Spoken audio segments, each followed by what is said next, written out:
Hello everyone, this is professor MH और आज के इस वीडियो में we will discuss TY BCom semester 6, TY बैब semester 5, subject is financial accounting sem 6, TY BCom amalgamation of companies. ये topic applicable है TY BCom TY बैब के लिए। ये क्वेश्चन पूछा गया था दिसंबर 2022 को, question number 3A, Ramesh and Suresh limited 10 marks के लिए। तो अमालगमेशन ऑफ कंपनी का ये क्वेश्चन पूछा गया था 10 मार्क के लिए। इसको कैसे सॉल्व करना है, लेकिन उससे पहले मैं आपको बता दूं, अमालगमेशन के बेसिक क्वेश्चंस और भी बोर्ड के रिलेटेड जो क्वेश्चन है वो ऑलरेडी लिंक डिस्क्रिप्शन में डाल दिया गया है, वहाँ जाके आप पूरा कॉन्सेप्ट क्लियर कर सकते हो। अमालगमेशन हम लोग ने स्टार्ट किया था उसकी मीनिंग से, पीसी से प्रैक्टिकल क्वेश्चन तक, सब के सब का लिंक आपको डिस्क्रिप्शन में मिल जाएगा। उसको आप देख लोगे तो आपका पूरा कॉन्सेप्ट, पूरा अच्छे से कॉन्सेप्ट समझ में आ जाएगा और कोई भी चीज़ बाय हार्ट करने की ज़रूरत नहीं होगी, लॉजिकली आपको समझ में आएगा। तो आज हम लोग ये करने वाले दिसंबर 2022 का क्वेश्चन नंबर 3 है, 10 मार्क के लिए आया था। बहुत सिंपल क्वेश्चन था, लेकिन बहुत सारे बच्चे उसमें अटक गए थे। तो इसको कैसे सॉल्व करना है वो हम लोग इस वीडियो में देखने वाले। अमालगमेशन ऑफ कंपनी क्वेश्चन दिया है कि Ramesh limited took over the business of Suresh. Ramesh limited ने सुरेश लिमिटेड का बिजनेस को टेक ओवर किया ऑन 1 अप्रैल 2022 को एट बुक वैल्यू। देखो दे दिया है, बुक वैल्यू मतलब बैलेंस शीट वैल्यू पे। जो बैलेंस शीट बोला उसने 1 रुपया बोला तो 1 रुपये में ले लिया। Following is the summarise balance sheet of Suresh limited. Suresh limited की बैलेंस शीट है ये, देखो ये 11,10,000, 11,10,000 का टोटल है। एक ही एडजस्टमेंट दिया है। Ramesh limited issued 1 equity share of 10 each at a premium of 2 per share for every share in Suresh limited. You are required to compute the purchase consideration, prepare balance sheet. देखो दो बनाने बोला है 10 मार्क के लिए, एक ही एडजस्टमेंट है। सबसे पहला पीसी बोला है। पीसी दो टाइप का होता है, कौन सा? एक नेट पेमेंट होता है और एक नेट एसेट होता है। तो इसमें नेट पेमेंट के बारे में डिटेल दिया है क्योंकि इक्विटी शेयर को एग्जैक्ट दे दिया है। लेकिन मैंने आपको कहा है, हर एक वीडियो में बोलता हूँ, जब भी आता हूँ तो एक रिवाइज, मतलब क्वेश्चन को सॉल्व करने से पहले हम लोग एक टॉपिक को रिवाइज कर लेते हैं, क्योंकि हर एक टॉपिक में अगर रिवीजन होता रहेगा तो आपका पूरा कॉन्सेप्ट क्लियर रहेगा। तो यहाँ पे क्या बताया गया कि पीसी बनाना है। तो पीसी बनाने चाहे नेट पेमेंट मेथड बोले या नेट एसेट, नेट एसेट बोला तो सिर्फ नेट एसेट बनाओ, नेट पेमेंट बोला तो net payment plus net asset बनाने का, दोनों बनाने का, तभी आपका सम टैली होगा, याद रखना है। और इन शॉर्ट में बोलूँ, चाहे नेट पेमेंट मेथड या नेट एसेट बनता ही बनता है। अमालगमेशन का क्वेश्चन आ गया, कोई भी क्वेश्चन आ गया, उसके अंदर मोस्टली आपको बनाना ही पड़ेगा नेट एसेट।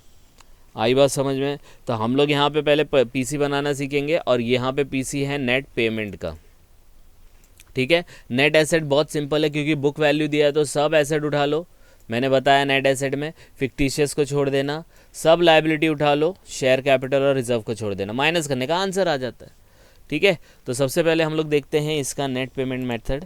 तो नेट पेमेंट मेथड के लिए क्या करेंगे, सबसे पहला जाना है, आपको लिख लेना है पार्टी का नाम, जैसे यहाँ पे लिखा है इन the books of Ramesh limited, calculation of purchase consideration, net payment method, particular amount आपको लिख लेना है यहाँ पे, ठीक है। अब क्या बोला गया है ये देखते हैं। 1 equity shares of 10 each at a premium of 2 per share in Suresh limited, you are required to calculate PC. तो यहाँ पे हम लोग को दिया है, तो एक शेयर के पीछे एक शेयर दिया है, लेकिन 2 रुपया प्रीमियम भी दिया है, बराबर है।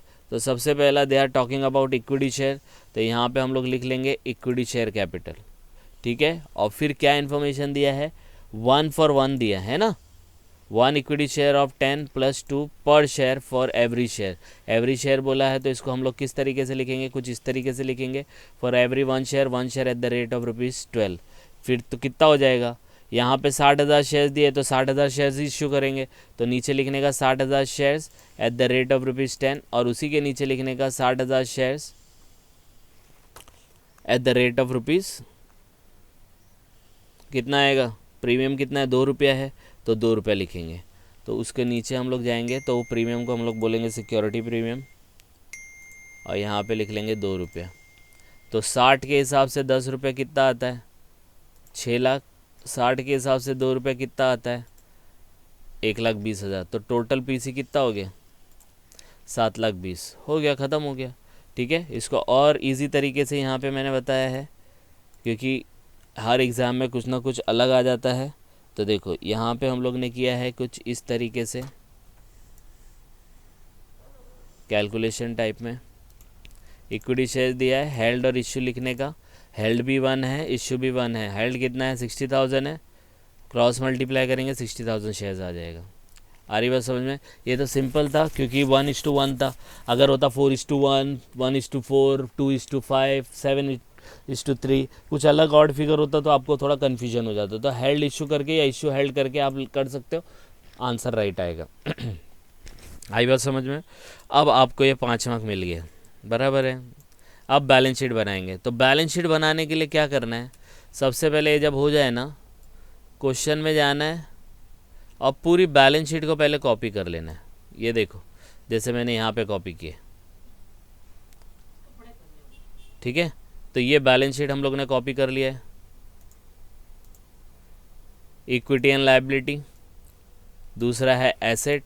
इक्विटी एंड लायबिलिटी में 3 पार्ट होते हैं, ये मैंने प्रीवियसली बहुत अच्छे से एक्सप्लेन किया था।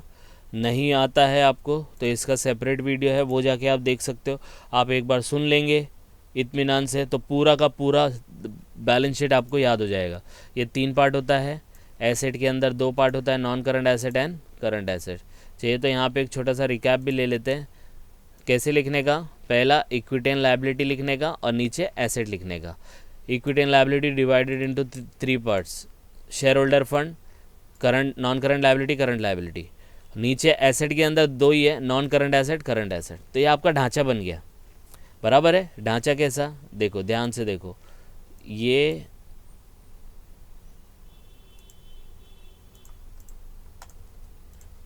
जो पार्ट है ना, इसको याद रखने की ज़रूरत नहीं है, मतलब याद तो रखना है लेकिन एज ऑफ नाउ इतना याद रखने की ज़रूरत नहीं है। देखो इसलिए मैंने इसको ब्लैंक कर दिया, एसेट के अंदर इसको ब्लैंक कर दिया, ठीक है। और करंट एसेट के अंदर ये जो बाकी बचे हैं इनको ब्लैंक कर दिया। तो आपकी बैलेंस शीट कैसे दिखेगी, कुछ इस तरीके से दिखेगी। अगर इसको छोटा करें थोड़ा तो कुछ इस तरीके से ये विजिबल होगी, बराबर है। Equity and liability, share holder fund, non current liability, current liability, asset, non current asset, current asset, मतलब 5 हेडिंग है। अब ये 5 हेडिंग के अंदर अमाउंट लिखने का। तो देखो ना एकदम सिंपल है। शेयर होल्डर फंड बोला है, शेयर होल्डर फंड में नाम क्या आ रहा है, शेयर आ रहा है और फंड आ रहा है, तो शेयर का शेयर कैपिटल हो जाएगा, बराबर है। शेयर होल्डर फंड में तो पहला शेयर कैपिटल लिख लेने का, दूसरा फंड है तो reserves and surplus. Non current liability में सबसे इंपॉर्टेंट है long term borrowings, other long term borrowing, और भी आता है डेफर्ड एफर्ड भी आता है, लेकिन आपके इस लेवल पे इतना नहीं पूछते। Other long term liabilities. Current liabilities में आपका फेवरेट है वही short term borrowing, bank overdraft आता है, ट्रेड पेबल आता है ना, ये तो आप पहले से ही करते आ रहे हो। Trade payable, other current liability, short term provision भी आता है, लेकिन ये क्वेश्चन इतना लंबा नहीं है तो पूरा लिखने की ज़रूरत नहीं है, राइट। नॉन करंट एसेट में आपको पता है fixed asset, loans and advances और इन्वेस्टमेंट, ये 3 चीज़ होती है। अब वो फिक्स्ड एसेट को लोगों ने नाम चेंज कर दिया, लिख दिया पीपीई लिख दिया है, राइट। तो वो चीज़ें आपको याद होनी चाहिए। तो पीपीई लिखेंगे हम लोग पहला, property plant and equipment, tangible intangible, investment, loans and advances, other non current asset, ये 3 चीज़ आती है इसमें। और करंट एसेट में आपका फेवरेट है ऊपर के जैसा, ट्रेड पेबल है तो यहाँ ट्रेड रिसीवेबल आएगा, करंट इन्वेस्टमेंट आएगा, cash and cash equivalent, inventory, या बन गया। देखो यहाँ पे लिखा भी है मैंने। तो ये ढांचा आपको बना लेना है, ठीक है। अब देखो बैलेंस शीट कैसे बनाना है, लॉजिक से। तो ये बना दिया, इसको साइड में रख दो। अब हम लोग क्या करेंगे, यही बैलेंस शीट को उठाएंगे। अब ये बैलेंस शीट को आप उठाएंगे, बहुत सिंपल है। उन्होंने क्या बोला कि ये बुक वैल्यू पे लिया है, तो मतलब इसको पूरा का पूरा ले लिया होगा रमेश ने, हाँ, प्रिलिमिनरी को नहीं लिया होगा। तो ये कितना हो गया, 10,60,000, क्योंकि 40,000 है ना, तो 11 लाख में से 40 गया, कितना बचा, 10,60,000। तो ये कितना होगा, 10,60,000 हो जाएगा, बराबर है। अब यहाँ से ये सब हट जाएगा दोनों, बराबर, क्योंकि इसकी जगह पे वो क्या दे रहा है, अपने इक्विटी शेयर दे रहा है, अपनी सिक्योरिटी प्रीमियम दे रहा है, बराबर है कि नहीं, यस और नो। तो ये वाले हट जाएंगे, तो यहाँ पे कितना आएगा, यहाँ पे क्या आएगा, 6 लाख ये आएगा, और यहाँ पे कितना आएगा, 1,20,000, बराबर है। फिर इसको टैली करने का, तो इसको देखो मैंने एक्सेल में ऐसे लिखा है, ये आपकी पूरी बैलेंस शीट आ गई,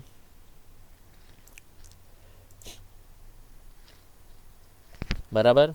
यहाँ पे आपका पूरा एसेट आ गया। एसेट देख लो पूरा का पूरा वैसे ही लिखे हैं एसेट जो यहाँ पे हैं। ये 40,000 नहीं लिखा है, तो 40,000 नहीं लिखा है तो उसके अमाउंट कितने होंगे 10,60,000। ये देखो ज़ीरो कर दिया इसको, बराबर है। ये रफली बनाने का मैं आपको लॉजिक बता रहा हूँ, ये बताएंगे तो टैली हो जाएगा बैलेंस शीट। फिर बैलेंस शीट में पोस्ट ही कर रहे हैं ना। बैलेंस शीट में क्या है ये देखो ना, दिया है बैलेंस शीट हम लोग ने ऑलरेडी बना दिया, फिर टोटल कर करके डालना है, एक बार टैली होना चाहिए, ठीक है। अब देखो यहाँ पे इक्विटी शेयर है तो यहाँ पे मैंने 6 लाख लिख दिया। फिर यहाँ पे रिजर्व्स एंड सरप्लस है तो वो वाला रिजर्व्स एंड सरप्लस नहीं आएगा। क्यों? क्योंकि जब ये कंपनी एक कंपनी दूसरे कंपनी को टेक ओवर करती है तो वो सब एसेट ले लेती है, फिक्टिशियस को छोड़ देती है, सब लायबिलिटी ले लेती है, रिजर्व्स एंड सरप्लस और शेयर कैपिटल को छोड़ देती है, सॉरी रिजर्व्स एंड सरप्लस और शेयर कैपिटल को छोड़ देती है। आ रही बात समझ में? तो यहाँ से 6 लाख और 4 लाख हट जाएगा, उसकी जगह पे क्या आएगा 6 लाख और 1,20,000 आएगा, बराबर है, यस और नो, ठीक है। तो ये हम लोग ने लिख दिया। क्रेडिटर और बिल्स पेबल, क्योंकि इसने बुक वैल्यू बोला है तो ये भी बुक वैल्यू पे जाएगा 40 और 60, तो ये 40 और 60 कर लेते हैं, हो गया। अब इसको टैली करो तो कितना हो गया इधर का टैली,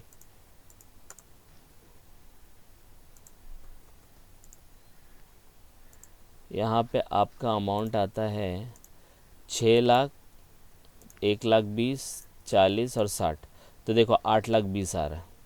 टैली नहीं हो रहा है ना, यहाँ पे 10,60,000 है, यहाँ पे 8,20,000 है, तो कितने का डिफरेंस आ रहा है, तो यहाँ पे करके देख सकते हो आप। 10,60,000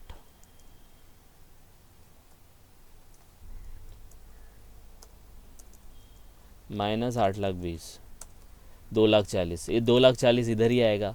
इस 2,40,000 को हम लोग बोलेंगे कैपिटल रिजर्व।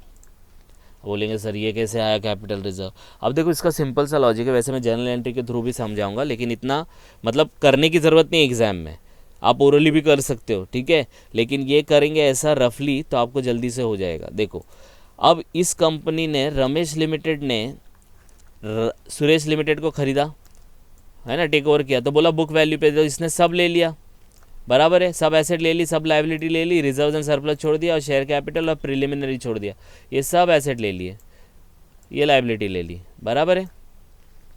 प्लस उन्होंने बोला हम आपको 10 रुपये का शेयर भी देंगे, 2 रुपये प्रीमियम भी देंगे, तो वो 7,20,000 हो गया। मतलब ये सब एसेट उसको मिले 10,60,000 के, बराबर है।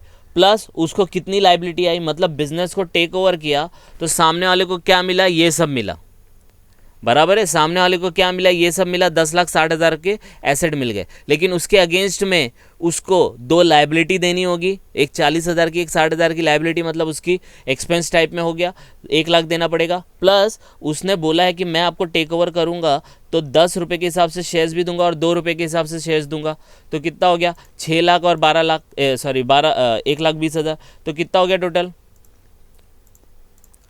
8,20,000। मतलब आपने रमेश लिमिटेड ने जब इस कंपनी को खरीदा तो उनको ये मिला 10,60,000 के एसेट मिले और उसके अगेंस्ट में उनको लायबिलिटी कितनी मिली, सिर्फ 8,20,000 की। मतलब क्या मैं बोल सकता हूं कि 10,60,000 की चीज़ मिली आपको, लेकिन उसके अगेंस्ट में आपका जो खर्चा हो रहा है वो सिर्फ 8,20,000 का हो रहा है। आ रही बात समझ में? तो चीज़ें ज़्यादा मिल रही है और पेमेंट कम जा रहा है, बराबर है। चीज़ें ज़्यादा मिली 10,60,000 की, पेमेंट आपका क्या हो गया, कम जा रहा है। 6 लाख और 1,20,000, 7,20,000 हो गया, और 1,20,000 और 1 लाख और ऐड करेंगे तो 8,20,000, तो डिफरेंस कितना आ रहा है 2,40,000 का। तो नॉर्मल आप देखो ना, बिजनेस में भी या नॉर्मल जगह पे भी आप कोई चीज़ खरीदने जाते हो, 100 रुपये की चीज़ है, आपको 80 में पड़ी, तो 20 रुपये क्या है आपको प्रॉफिट है ना। वो प्रॉफिट कौन सा, कैपिटल रिजर्व, इसलिए तो ये इधर रिजर्व लिखा है 2,40,000 का। तो यहाँ पे भी आपने चीज़ खरीदी, कितने की चीज़ है वो 10,60,000 की, लेकिन उसके अगेंस्ट में आपका कितना लायबिलिटी आ रहा है, आपको कितना पे करना पड़ रहा है, 7,20,000 ये पे करना पड़ रहा है और 1 लाख रुपया उनका ओल्ड वाला पे करना पड़ रहा है। मतलब 10,60,000 की चीज़ ले लिया और 8,20,000 ही देने को आ रहा है, तो कम देने को आ रहा है ना, तो कम आपका क्या हो जाएगा, प्रॉफिट हो जाएगा। Profit is capital reserve. आई बात समझ में? देखो ये टैली हो गया, खत्म हो गया टैली। अब इसको इसमें डाल देंगे न्यू बैलेंस शीट के अंदर। अब यही चीज़ उल्टी होती तो यहाँ पे 10,60,000 होता और एसेट सिर्फ 8,20,000 का होता, तो मतलब आपने 8,20,000 का कोई चीज़ खरीदा 8,20,000 आपको का एसेट आपको मिला, लेकिन उसके अगेंस्ट में आप 10,60,000 दे रहे हो। तो कब देते हो? प्रैक्टिकल लाइफ में देखो कि चीज़ है कम की, लेकिन आप पैसे ज़्यादा देके उसको खरीद रहे हो। तो ज़्यादा देके इसलिए खरीदा जाता है कि कम उस चीज़ का मार्केट में वैल्यू ज़्यादा हो, रेपुटेशन ज़्यादा हो, इसलिए अगर डिफरेंस एसेट साइड में आएगा तो उसको गुडविल बोलते हैं। आ रही बात समझ में? तो ये सिंपल सा लॉजिक अगर ध्यान में रखोगे तो कभी भी टैली ना हो ऐसा क्वेश्चन अराइज होगा ही नहीं। ठीक है, लॉजिक से जाने का, लॉजिक से पढ़ोगे तो ऑटोमेटिकली आपकी बैलेंस शीट भी टैली होगी, कॉन्सेप्ट भी क्लियर होगा। आ रही है बात समझ में? देखो यहाँ पे मैंने जर्नल एंट्री के थ्रू एक्सप्लेन किया है, एडिशनल है, वीडियो थोड़ा लंबा हो जाएगा लेकिन बताना ज़रूरी है। देखो ये जर्नल एंट्री में हम लोग कैसे पास करेंगे, कैसे पास करते हैं न्यू कंपनी में। In the books of Ramesh, पहली entry business purchase account debit 7,20,000 to liquidator of Suresh limited 7,20,000। बिजनेस खरीदा, खर्चा हो रहा है, एक्सपेंस दिखा दिया। ये करने की ज़रूरत नहीं है, ये सिर्फ एक्स्ट्रा एक्सप्लेनेशन है। सिर्फ अपने को मार्क्स सिर्फ ये पीसी पे मिलेगा और बैलेंस शीट पे मिलेगा। तो बिजनेस परचेज, परचेज मतलब खर्चा, खर्चा मतलब expense, debit all expenses and losses. तो business purchase account debit to liquidator 7,20,000। अब 7,20,000 का बिजनेस खरीद लिया तो अब उसको क्या मिला? तो सेकेंड एंट्री हम लोग पास करते हैं जितने भी एसेट और लाइबिलिटी मिली। तो कितने एसेट मिली, कितने लाइबिलिटी मिली, तो यही तो लिखा है देखो यहाँ पे। तो ये इतने सारे एसेट मिले, इतनी सारी लाइबिलिटी मिली और 7,20,000 अलग से आपको लाइबिलिटी आ रही है बिजनेस परचेज की। तो अब इन दोनों को टैली करेंगे तो देखो इनका टोटल हो गया 10,60,000। इन तीनों को टोटल करेंगे आप तो हो गया 8,20,000। तो नीचे डिफरेंस आया ना, तो क्रेडिट में ही तो डिफरेंस आता है क्योंकि लाइबिलिटी क्रेडिट होती है। तो कैपिटल रिजर्व, यही कैपिटल रिजर्व अगर ये वाला डिफरेंस अगर इधर आता, ऊपर आता डेबिट में, तो गुडविल लिखते। आ रही है बात समझ में? यस और नो? तो इस तरीके से करेंगे तो ये आपकी बैलेंस शीट हो गई। अब ये क्या है, एकदम फटाफट आप प्लेस कर सकते हो। देखो कैसे, इक्विटी शेयर, पहला क्या आइटम है, शेयर कैपिटल। तो शेयर कैपिटल में लिख दो 6 लाख, क्योंकि यहाँ पे इक्विटी शेयर आपका 6 लाख है। फिर रिजर्व्स एंड सरप्लस कितने, 2 है, 1,20,000, 2,40,000, तो कितना हो गया 3,60,000। तो रिजर्व्स एंड सरप्लस में 3,60,000 जाएगा। फिर आपके पास और क्या है, क्रेडिटर्स है और बिल्स पेबल है। तो दोनों एक ही पार्ट है, दैट इज ट्रेड पेबल। तो ट्रेड पेबल में जाके लिख दो। ठीक है, ये 1 लाख हो गया, तो टैली हो गया। कितना आएगा, 10,60,000। अब इसी हिसाब से एसेट पे चले जाओ। एसेट पे देखो ये 2 एसेट है, 7 लाख के हो गए, 4 लाख, 3 लाख, 7 लाख हो गए। ये आपके पीपीई हो गए। तो पीपीई टेंजिबल में जाके लिख दो 7 लाख। फिर और क्या है, इन्वेस्टमेंट है 50,000 का, तो इन्वेस्टमेंट में जाके लिख दो।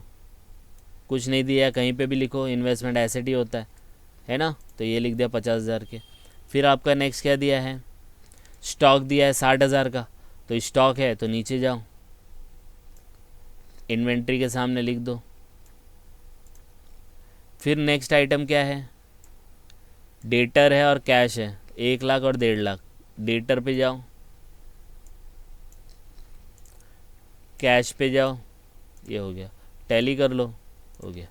ये वर्किंग नोट अलग अलग है क्योंकि ये मैंने पूरा फॉर्मेट कॉपी किया है ना, तो सबको मैंने वर्किंग नोट दिखाया, तो सब तो यूज़ नहीं होने वाला है।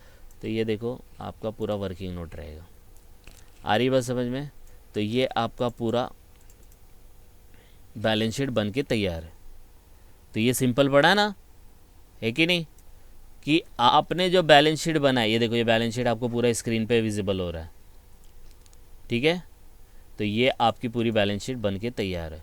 तो ये कब करने का, ये मैंने आपको एक छोटा सा लॉजिक बताया कि ऐसे बैलेंस शीट बना लो। ठीक है, इस तरीके से बैलेंस शीट आप बना लोगे ना तो आपको पता चल जाएगा। फिर आपको टोटल करके सिर्फ इसमें डालना ही है। ठीक है, तो इस तरीके से करेंगे ना तो आपको जल्दी थोड़ा इजी पड़ेगा। और उसको मैंने अलग भी ढंग से बताया है इन the books of journal entry के हिसाब से, इस तरीके से भी बताया। तो आपको जो इजी पड़े आप उस तरीके से लिख सकते हो। ठीक है, तो इसको 1-2 बार गो थ्रू करेंगे ना तो पूरा कॉन्सेप्ट क्लियर होगा, लॉजिक के साथ। रट्टा नहीं मारना, रट्टा मारेंगे तो ख़त्म हो जाएगा। ठीक है, तो ये आपका पूरा कॉन्सेप्ट हो गया, पूरा टॉपिक हो गया। आप इसको गो थ्रू करो, कुछ डाउट आएगा तो कमेंट करके बता सकते हैं। ठीक है, तो जस्ट गो थ्रू इट, कुछ डाउट आएगा please comment, and please like and subscribe for more videos. Thank you.